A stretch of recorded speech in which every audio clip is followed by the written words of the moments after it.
Hello friends. आज से हम एक नई सीरीज़ स्टार्ट करने वाले हैं। जैसा कि आप सामने देख पा रहे हैं स्क्रीन पर, stock market technical charts from basic to advance, not even advance, महा एडवांस। इसमें हम बिल्कुल बेसिक लेवल से स्टार्ट करेंगे। अगर कोई इंसान ऐसा है जो पहली बार स्टॉक मार्केट में आना चाहता है या कभी उसको कुछ कुछ भी नहीं पता है स्टॉक मार्केट के बारे में, वो इंसान भी यहाँ से सीख पाएगा। और बिल्कुल ज़ीरो लेवल से स्टार्ट करेंगे। What is stock market, stock market होता क्या है सबसे पहले तो वहाँ से स्टार्ट करके बिल्कुल लास्ट तक लेके जाएंगे। जो इतने सालों में स्ट्रैटेजीज़ और ये सब सीखा है वो सब इस सीरीज़ के अंदर मैं आप लोगों को दूंगा। एंड जितनी भी चीज़ें ऑलरेडी मेरे इस यूट्यूब चैनल पे हैं तो उनको कैसे कैसे आप यूज़ कर सकते हो एक स्ट्रक्चरल वे में वो सीखेंगे। पहले हम बिल्कुल बेसिक लेवल से स्टार्ट करेंगे। अगर कोई इंसान को कुछ भी नहीं पता है कि ये चार्ट्स क्या होते हैं, चार्ट्स लगाने भी नहीं आते हैं, चार्ट्स कैसे खुलते हैं क्या नहीं, कुछ भी नहीं पता है, वहाँ से स्टार्ट करके फिर धीरे धीरे करके हम आगे ऊपर की तरफ चलेंगे और पूरा टेक्निकल एनालिसिस के बारे में सीखेंगे और कोशिश करेंगे कि वहाँ तक सीख पाएँ जहाँ हम खुद से इंडिपेंडेंटली आगे चल के अपन काम कर सकें। ये सीरीज़ थोड़ी लंबी रह सकती है, हो सकता है आने वाले 3 से 4 महीने तक ये सीरीज़ कंटिन्यू रहेगी। और वीक में आपको 2 या 3 वीडियोस मिला करेंगे रेगुलरली, इससे ज़्यादा नहीं मिलेंगे।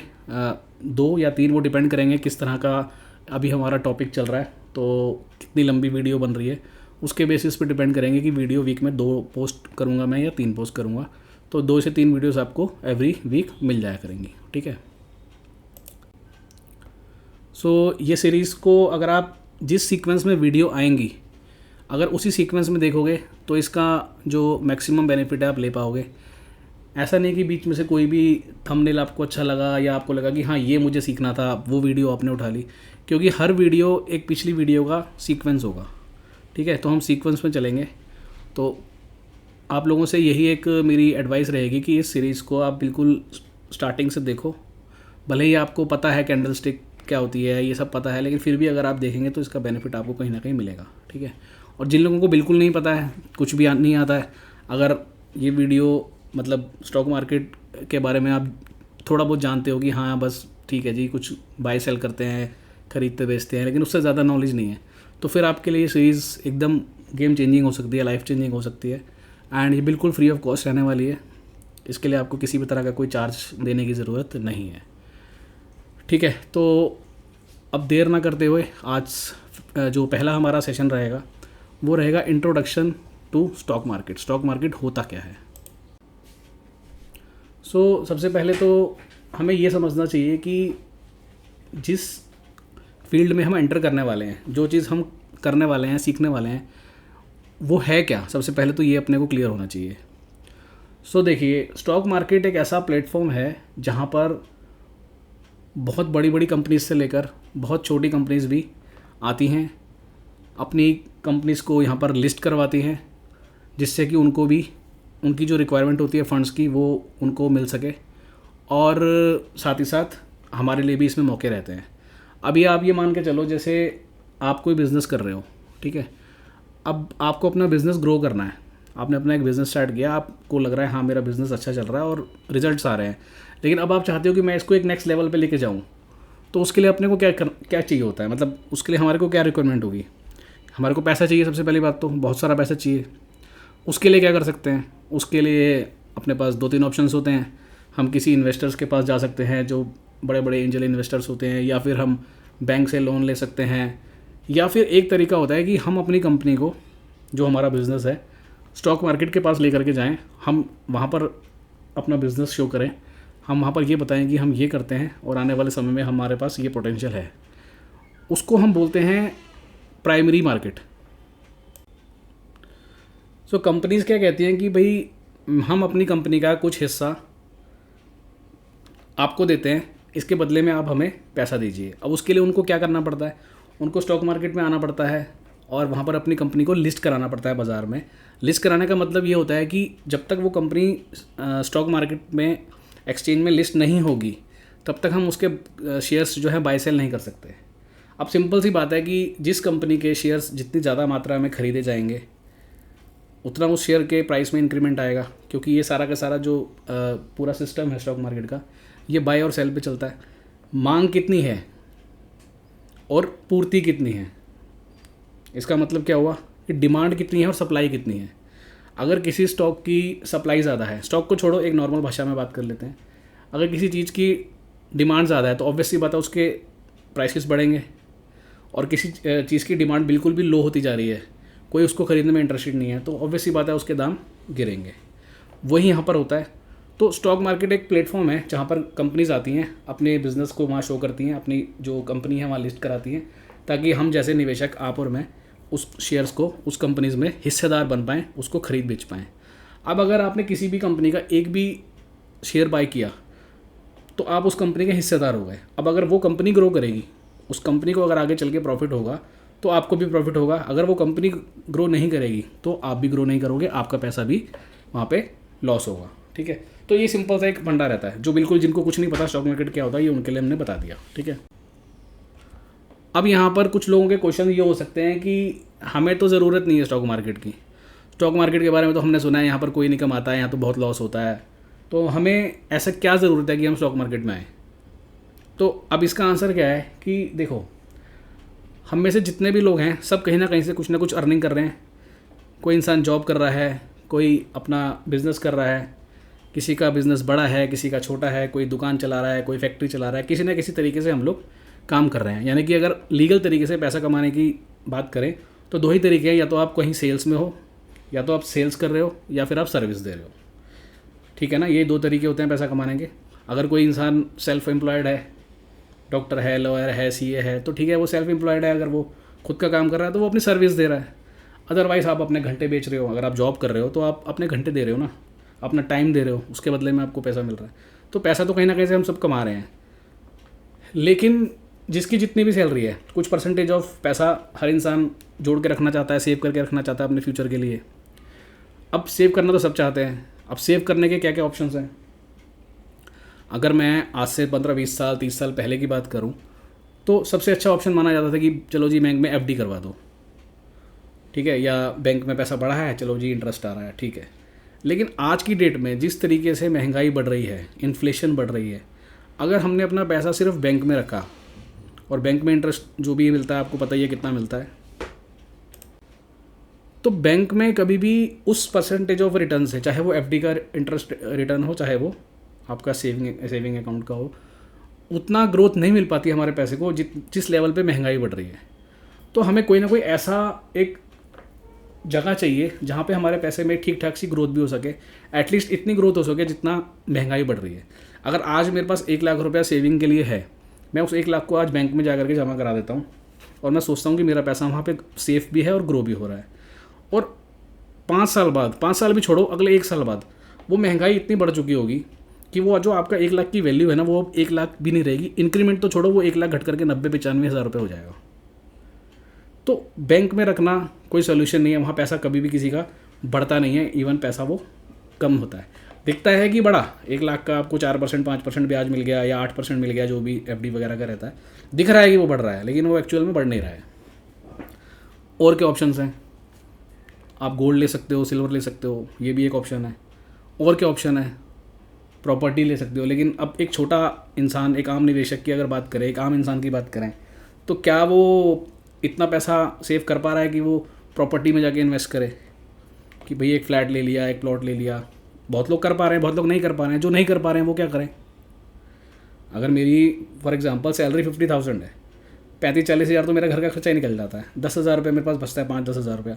अब मैं उसको भी तो कहीं रखना चाहता हूँ ना, ऐसी जगह पे कि मैं वहाँ कहीं ऐसी जगह इन्वेस्ट करूँ जहाँ मेरा पैसा ग्रो हो। और एक चीज़ हमेशा आपको समझनी चाहिए पड़ेगी कि जहाँ पर रिवॉर्ड ज़्यादा चाहिए आपको, वहाँ आपको थोड़ा रिस्क भी लेना पड़ेगा। बैंक में कोई रिस्क नहीं है, जाके एफडी करा दो, आपके सेविंग अकाउंट में पैसा पड़ा रहे, आप कहते हो जी वहाँ कोई रिस्क नहीं है, लेकिन वहाँ मिल क्या रहा है आपको उसके बदले? तो स्टॉक मार्केट वो एक ऐसा प्लेटफॉर्म है जहाँ पर आप अपने पैसे को ला करके उससे ट्रेड कर सकते हो, इन्वेस्ट कर सकते हो, ताकि वो पैसा कल को ग्रो करे। ये एक सिंपल सी ज़रूरत है कि आज हमारे को स्टॉक मार्केट क्यों चाहिए। अब कुछ लोग बोलेंगे कि हम तो म्यूचुअल फंड में भी रख सकते हैं, बिल्कुल रख सकते हैं, लेकिन म्यूचुअल फंड में भी जो पैसा आप डाल रहे हो वो भी तो यहीं आ रहा है, वो आप नहीं लगा रहे हो, आपके बदले में कोई और लगा रहा है। आप खुद डिसीजन ले रहे हो, डिसीजन कोई और ले रहा है। और म्यूचुअल फंड की सबसे बड़ी परेशानी ये है कि पैसा आपका है, आपके पैसे को इन्वेस्ट कोई और कर रहा है, लेकिन उस इंसान के पास भी इतना राइट नहीं है कि वो कब उस पैसे को निकाले या कब उस पैसे को इन्वेस्ट करे, वो आपके हाथ में है। अगर आप बोलोगे कि भाई मैंने 1 लाख रुपया म्यूचुअल फंड में डाला, अब मुझे वो पैसा चाहिए अगले 1 साल बाद, तो आप वहाँ पर उसको बोलोगे भैया मुझे वो पैसा चाहिए, तो वो उसको देना पड़ेगा। यानी कि वो निकाल या इन्वेस्ट अपनी मर्ज़ी से नहीं कर रहा, वो मर्ज़ी आपकी है। वो केवल आपके बिहाफ पे इन्वेस्ट कर रहा है, टाइमिंग आपकी है, किस टाइम करना है किस टाइम नहीं करना है। तो म्यूचुअल फंड में सबसे बड़ी दिक्कत ये आती है कि जब मेरे पैसे को मुझे ही इन्वेस्ट करना है, टाइम कि भाई इतने इतने समय के लिए इन्वेस्ट करना है, तो क्यों ना मैं खुद से इन्वेस्ट करना सीख लूँ। एटलीस्ट अगर मेरे पास समय है, अपनी जॉब, अपने बाकी जो भी मैं काम कर रहा हूँ उसके साथ अगर मेरे पास थोड़ा बहुत समय है, तो क्यों ना मैं खुद ही सीख लूँ। तो वही चीज़ होती है कि स्टॉक मार्केट में आपको आना है, किस लिए आना है, ताकि आपका पैसा ग्रो हो सके। अब ये भी समझ में आ गया कि स्टॉक मार्केट होती क्या है।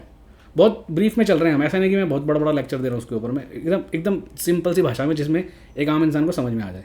तो स्टॉक मार्केट होती क्या है, उसकी ज़रूरत क्या है, वो अपने को समझ में आ गई। अब तीसरा जो आता है क्वेश्चन कि वो तो ठीक है, चलो जी स्टॉक मार्केट में पैसा डालना चाहिए ताकि अच्छी ग्रोथ मिल सके, वो सब ठीक है, समझ में आ गया। करें कैसे, हमें तो कुछ आता ही नहीं है, ठीक है ना। अब आप मुझे एक बात बताओ, आप सुबह से लेके शाम तक, रात तक कितनी सारी चीज़ें हैं जो यूज़ कर रहे हो अपने घर में, अपने ऑफिस में, अपने शॉप पे, अपनी फैक्ट्री में। कितनी सारी ऐसी चीज़ें हमारे आसपास, अभी भी आप जब जब वीडियो देख रहे होगे अपने आसपास अगर देखोगे तो बहुत सारी चीज़ें आपको मिल जाएंगी जो कि आप डेली कर रहे हो। आप डेली खाना खा रहे हो, आप डेली चाय पी रहे हो, बिस्किट खा रहे हो, आपके पास गाड़ी भी होगी, बाइक भी होगी, स्कूटी होगी, है ना। आप लोग मूवी देखने भी जाते हैं, हम लोग, और डिनर करने भी जाते हैं बाहर। तो कहाँ जाते हैं डिनर करने, वो रेस्टोरेंट्स आपको पता है। आपको ये पता है कि मेरे घर में अगर बिस्किट्स आ रहे हैं तो कौन सी कंपनी के आ रहे हैं, ब्रेड आ रही है कौन सी कंपनी की आ रही है, मेरा अकाउंट कौन से बैंक में है, मैं गाड़ी चला रहा हूँ तो कौन सी चला रहा हूँ। अब जो गाड़ी आप चला रहे हो, फॉर एग्जांपल आप मारुति की कोई गाड़ी चला रहे हो, तो पिछले कितने सालों से, जब से आपने देखा है तब से वो गाड़ी चल रही है। और ऐसा भी नहीं है कि आने वाले सालों में बंद होने वाली है। मोड चेंज होते रहेंगे, कभी पेट्रोल की आएगी, डीजल की आएगी, इलेक्ट्रिक आएगी, जो भी आएगी, लेकिन कंपनी तो बंद नहीं होने वाली। इतना अपने को समझ में आता है। SBI बैंक है, हमारे दादे परदादे भी SBI बैंक में अकाउंट चलाते थे, हम भी चला रहे हैं। HDFC है, ICI है। तो अपने को ये समझ में आता है कि ये जो कंपनीज़ हैं ये इंडिया की रीढ़ की हड्डी हैं, तो ये तो बंद नहीं होने वाली। अगर ये सब कंपनियों में ताला लग गया तो फिर तो इंडिया में ही ताला लग गया, ठीक है ना। और मुझे ये भी पता है कि हाँ, ये कंपनियाँ प्रॉफिट भी कर रही हैं, तभी टिकी हुई हैं। भाई अगर मान लो एक बाइक बनाने वाली कंपनी है, हीरो मोटो है, अगर वो कंपनी की बाइक्स नहीं बिक रही हैं, उसको प्रॉफिट नहीं हो रहा है, तो वो कंपनी में ताला नहीं लग जाएगा। इतने बड़े बड़े वो प्लांट खोल के बैठे हैं, इतने बड़े बड़े उन्होंने अपने इतने सारे लोगों को वो जॉब दे रहे हैं, इतना बड़ा उनका एक पूरा स्ट्रक्चर बना हुआ है। वो कैसे बना हुआ है, पैसा आ रहा है तभी बना हुआ है, लॉस में तो नहीं चल सकता ना ये सब इतने दिनों से। आप रिलायंस का नाम, अच्छे देश का बच्चा बच्चा रिलायंस का नाम जानता है। रिलायंस की कितनी सारी कंपनीज हैं, प्रॉफिट कर रही हैं तभी तो रिलायंस टिकी हुई है। SBI बैंक है, मारुति है, टाटा मोटर है, आपका ब्रिटानिया है, हिंदुस्तान लीवर है। तो ये सारी चीज़ों के नाम आप जानते हो, इनके सबके प्रोडक्ट्स आपके घर में अवेलेबल हैं। तो अगर मैं इन्हीं कंपनी को अपनी इन्वेस्टमेंट के लिए चुन लूँ तो ठीक है ना। इनमें से कुछ कंपनीज जो मेरे को पता है, जो जिनके प्रोडक्ट मैं खुद यूज़ कर रहा हूँ और आज से नहीं कई सालों से करता आ रहा हूँ। अब हम शैम्पू यूज़ कर रहे हैं, हम साबुन यूज़ कर रहे हैं, तो कई सालों से कर ही रहे हैं ना, अब आगे भी करेंगे ही ना, आगे की जनरेशन्स भी करेंगे। ऐसा तो है नहीं ये कंपनीज बंद हो जाएंगी। तो अगर मैं इनके धंधे में कुछ पैसा अपना लगा दूँ और होल्ड करूँ और वेट करूँ कि जब जब इनकी प्रॉफिटेबिलिटी बढ़ेगी तब तक आप भी बढ़ोगे, क्योंकि जितनी परसेंटेज ऑफ गेन में आपने इन कंपनीज़ के स्टॉक लिए, उतने % हिस्सेदारी आपकी भी हो गई उस कंपनी में। मतलब अब आप भी उस कंपनी के मालिक हो उस परसेंटेज में, जिस परसेंटेज में आपने उस कंपनी के शेयर खरीदे हैं। क्लियर है ना। तो ये है सही तरीका स्टॉक मार्केट में काम करने का और अपने पैसे को ग्रो करने का। क्योंकि अगर ICI बैंक है या कोई और कंपनी भी पकड़ लें, अगर वो भी उतना ही कमा रही है, जैसे 4%, 5% जितना हमें सेविंग अकाउंट मिल रहा है, तो वो कंपनी चल नहीं सकती। ऑब्वियस सी बात है, वो ज़्यादा कमा रही होगी। अगर वो ज़्यादा कमाएगी और मैं उसके धंधे में अपना पैसा थोड़ा डाल दूँ, तो क्या मेरा पैसा ग्रो नहीं करेगा? करेगा। अब एक और क्वेश्चन आता है इसके ऊपर कि वो तो ठीक है आपकी बात, लेकिन हमें कैसे पता चलेगा कि कौन सी कंपनी में हमें पैसा डालना चाहिए? तो उसका एक सबसे सिंपल तरीका है, जिसके आपको बिज़नेस समझ में आता है, जिसका आपको प्रोडक्ट अच्छा लगता है, आप उस कंपनी में पैसा डाल सकते हो। ये तो एक बिल्कुल कॉमन सा तरीका हो गया। इसके अलावा अगर आप प्रॉपरली स्टॉक मार्केट सीखना चाहते हो और ये सीखना चाहते हो कौन सी कंपनी अच्छी है, कौन सी कंपनी आगे ग्रो करेगी, या कौन सी कंपनी का बिज़नेस ठीक नहीं है, यहाँ से मुझे बचना चाहिए, ये जानने के दो तरीके हैं स्टॉक मार्केट में। एक तरीका है जिसको हम बोलते हैं फंडामेंटल एनालिसिस, और एक तरीका है जिसको हम बोलते हैं टेक्निकल एनालिसिस। इस पूरी सीरीज़ के अंदर में हम टेक्निकल एनालिसिस सीखने वाले हैं। अब ये होता क्या है फंडामेंटल एनालिसिस और टेक्निकल एनालिसिस, ये भी जानना ज़रूरी है। तो किसी भी कंपनी के फाइनेंशियल डाटास को देख करके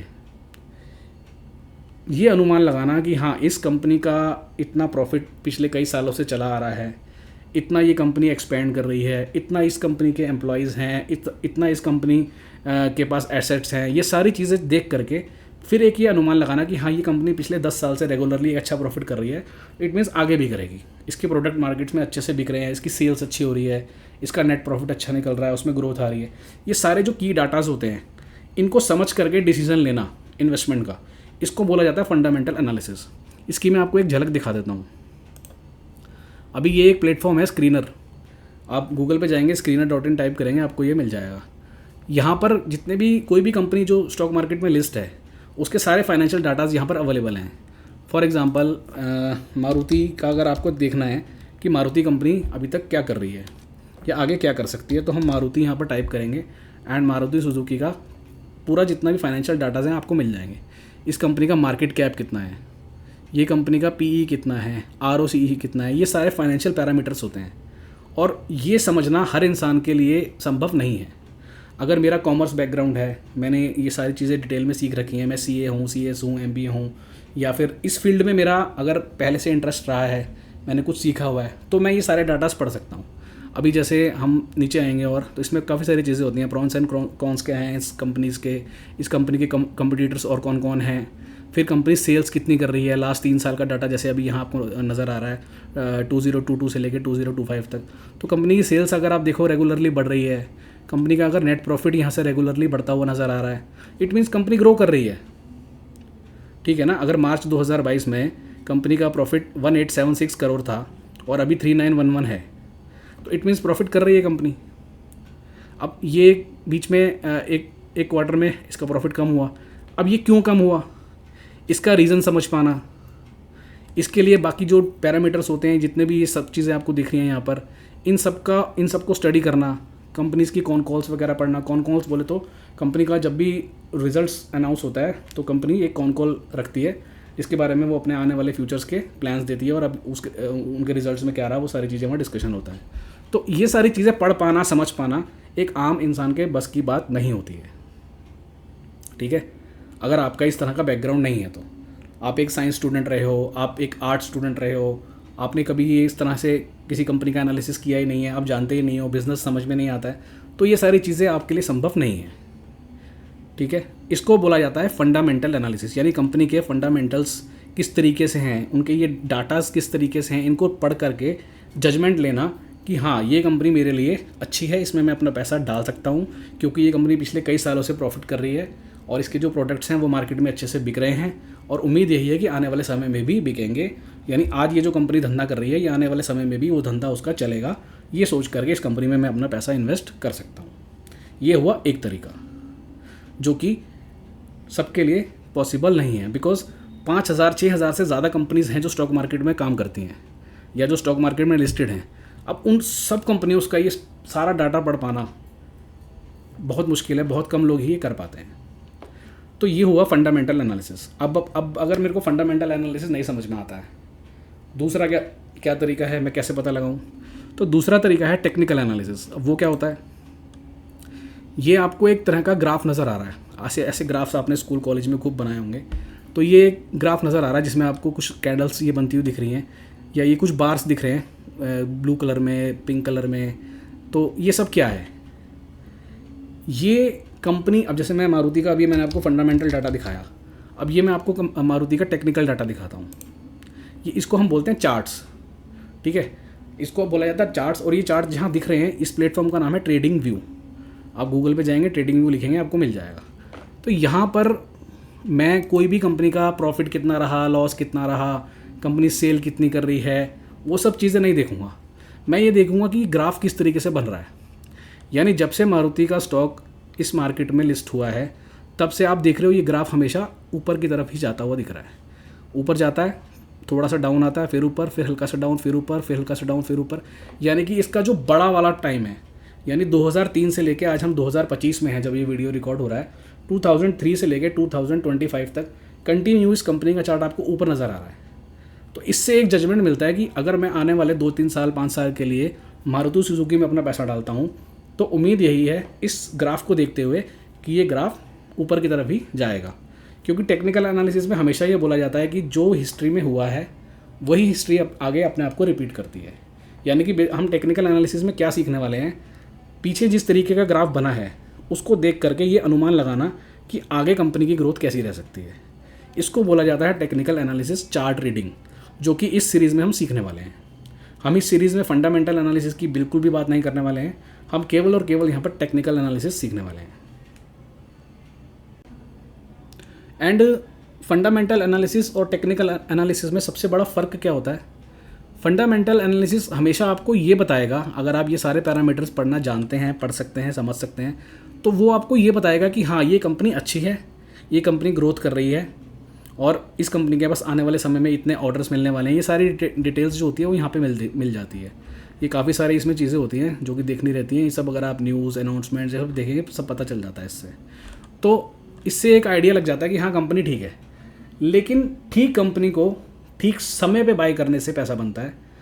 क्यों? उसका रीज़न मैं आपको दिखाता हूँ। अभी जैसे मारुति है, हमने सेल्स देख ली, प्रॉफिट देख लिया, कंटिन्यू कंपनी ग्रो कर रही है, सब कुछ बढ़िया दिख रहा है इसके अंदर। लेकिन ये वाला अगर मारुति का मैं पीरियड देखूँ, अगर आप यहाँ पे देखेंगे नीचे आपको यहाँ डेट नज़र आएगी, ठीक है, ध्यान से देखना, नीचे यहाँ डेट नज़र आएगी और यहाँ ऊपर में आपको ये सी लिखा हुआ आ रहा है, सी मतलब क्लोजिंग प्राइस। तो अब इस पर फोकस करना। अभी जैसे आप देखो नीचे डेट दिख रही है आपको, फ्राइडे 1 दिसंबर 2017, इसका प्राइस था 9132, प्राइस आपको ऊपर नज़र आ रहा होगा। एंड 2017 से लेकर के 2023 तब भी इतना ही प्राइस था, पर कंपनी तो अच्छी है, कंपनी तो ग्रो कर रही है, सब कुछ बढ़िया है। तो ये 2017 से लेके 23 तक चला क्यों नहीं? 6 साल तक ये स्टॉक चला क्यों नहीं? और ये स्टॉक कब चलना शुरू होगा या कब जा कर के रुकेगा? क्योंकि देखो होता ऐसा है, कंपनी कितनी भी अच्छी हो लेकिन कभी भी कोई भी कंपनी एकदम सीधी सीधी चाल में ऊपर नहीं जाती है। आप किसी भी कंपनी का चार्ट लगा कर देख लेना, कभी भी कोई भी कंपनी एकदम ऐसे सीधी सीधी चाल में ऊपर नहीं जाएगी। वो ऊपर जाएगा, थोड़ा करेक्शन आएगा, नीचे फिर ऊपर जाएगा, फिर थोड़ा करेक्शन आएगा। अब अगर आप ये करेक्शन वर्ड से कंफ्यूज हो रहे हो तो कंफ्यूज मत होना। अभी इस वीडियो में मैं सिर्फ इंट्रोडक्शन दे रहा हूँ, जितने भी वर्ड्स बोल रहा हूँ ये सारा डिटेल में हम आगे सीरीज़ में सीखने वाले हैं, ठीक है। तो कोई भी कंपनी ऐसे नहीं चलती है, लेकिन कुछ कुछ कंपनीज़ के कुछ ऐसे पीरियड्स आते हैं कि वो 5 साल, 6 साल, 8 साल, 10 साल चलती ही नहीं है। फंडामेंटल सब बढ़िया चल रहा है, कंपनी ग्रो नहीं करती है। तो फंडामेंटल टेक्निकल एनालिसिस में सबसे बड़ा फ़र्क यही है। फंडामेंटल सिर्फ आपको ये बता देगा कि हाँ कंपनी अच्छी है, टेक्निकल आपको ये भी बताएगा कि कंपनी अच्छी है, टेक्निकल आपको ये भी बताएगा कि इस अच्छी कंपनी को लेने का अच्छा समय कौन सा है। ये दोनों चीज़ें बताएगा और यही हम यहाँ पे सीखने वाले हैं। सो आई होप अभी काफ़ी कुछ क्लियर हो गया होगा। स्टॉक मार्केट क्या है, हमें स्टॉक मार्केट में क्यों आना चाहिए और स्टॉक मार्केट किस तरीके से काम करती है, या हम आगे चल के यहाँ पे किस तरीके से अपनी इन्वेस्टमेंट को लेकर के या ट्रेडिंग को लेकर के डिसीजन ले सकते हैं। अभी इन्वेस्टमेंट और ट्रेडिंग में क्या फ़र्क होता है वो हम अगले लेक्चर में सीखेंगे, ठीक है। तो अभी आज की वीडियो में इतना ही है। अब आपको तो थोड़ा सा ये समझ में आ जाएगा कि हाँ स्टॉक मार्केट में मेरे को आना क्यों चाहिए और मुझे क्या वहाँ पे करना है। अब स्टॉक मार्केट में करने के और क्या क्या तरीके हैं, जैसे कि अभी ये चार्ट की हमने बात करी। अब ये आपको यहाँ पे दिख रहा है एम, यहाँ पे आपको दिख रहा है डब्ल्यू, यहाँ पे आपको दिख रहा है डे, यानी 1 डे, 1 वीक, 1 मंथ। ये सब क्या होता है? इस चार्ट रीडिंग के अंदर और कौन कौन सी चीज़ें हमें सीखने को मिलेंगी, या फिर इस चार्ट रीडिंग को सीखने से हमें क्या बेनिफिट हो सकता है, वो और डिटेल में अपन सीखेंगे नेक्स्ट वीडियो में। उसके अलावा हम ये भी सीखेंगे कि ट्रेडिंग करने के या इन्वेस्टमेंट करने के क्या और भी कोई तरीके हो सकते हैं, या सिर्फ यही है कि हाँ स्टॉक ले लिया और आराम से उसको इन्वेस्ट करके बैठे हैं। और क्या क्या सेगमेंट होते हैं इसके बीच में, स्टॉक मार्केट में और किस तरीके से काम कर सकता है एक वो इंसान जिसके पास समय थोड़ा कम है, उसके लिए क्या अपॉर्चुनिटीज़ हैं। एक वो इंसान जिसके पास अपने ऑफिस आवर्स के बाद टाइम मिल जाता है, या फिर वो डेली 2-3 घंटे 4 घंटे निकाल सकता है स्टॉक मार्केट में काम करने के लिए, उसके लिए क्या क्या अपॉर्चुनिटीज़ हैं, वो सारी चीज़ें अपन अपनी नेक्स्ट वीडियो में डिस्कस करेंगे। और उसके बाद से फिर हम अपना टेक्निकल एनालिसिस का जो बेसिक फंडामेंटल्स हैं वो सीखना स्टार्ट करेंगे। ये बार्स क्या होती हैं, ये कैसे काम करती हैं, ये क्यों बनती हैं, ये सारी चीज़ें फिर अपन धीरे धीरे करके आगे स्टेप बाय स्टेप स्टार्ट करेंगे। सो अब मिलेंगे आपसे नेक्स्ट वीडियो में। एंड एक चीज़ और, इस पूरी सीरीज़ के दौरान में जो हमारा आपने देखा होगा जो चैनल मोनेटाइज हो जाते हैं वहाँ बीच बीच में एड्स आती हैं। तो इस पूरी सीरीज़ में जितनी भी वीडियोस आपको मिलेंगी वो बीच में उनमें आपको कहीं पर भी ऐड नहीं मिलेगी, ताकि कोई एक नया इंसान वीडियो को देख रहा हो तो वो पूरा अटेंशन के साथ में कंटेंट को डाइजेस्ट कर पाए। बिकॉज बीच में वो एड्स वगैरह आ जाती है तो लिंक टूट जाता है, तो वो आपको देखने को यहाँ पे नहीं मिलेंगी। एंड एक चीज़ और, अगर आपके घर में कोई ऐसा इंसान है, आपके सर्कल में ऐसा इंसान है जो सीखना चाहते हैं बिल्कुल स्टार्टिंग से, बेसिक लेवल से, तो आप ये वीडियोस, ये पूरी सीरीज़ उनके साथ शेयर कर सकते हैं। बहुत बढ़िया सीरीज़ रहने वाली है, बहुत मज़ा आएगा, बहुत कुछ सीखने को मिलेगा यहाँ पर। और बिल्कुल ज़ीरो लेवल से, जैसे आज हमने इंट्रोडक्शन दिया स्टॉक मार्केट का, उस तरीके से बिल्कुल आगे की वीडियोस भी आपको मिलेंगी, एकदम सिंपल हिंदी भाषा में, कोई कॉम्प्लिकेटेड वर्ड्स नहीं, कोई कॉम्प्लिकेशन नहीं, बिल्कुल सिंपल अपन स्मूथ चलेंगे। और बिल्कुल जिसको कुछ नहीं आता है वो भी यहाँ से कुछ ना कुछ सीख के ज़रूर जाएगा। तो वीडियो को शेयर कीजिए एंड लाइक कीजिए। एंड और इसके अलावा अगर आप कुछ सजेशन देना चाहते हैं तो वो भी दे सकते हैं, कमेंट सेक्शन ओपन है, तो कुछ कहना चाहते हैं वहाँ पर बता सकते हैं। अब मैं मिलूँगा आपसे नेक्स्ट वीडियो में, वहाँ पे हम इसके आगे की बात करेंगे और धीरे धीरे इस सीरीज़ को महा एडवांस लेवल पे लेके जाएंगे। ठीक है जी, चलिए, okay, thank you, bye bye.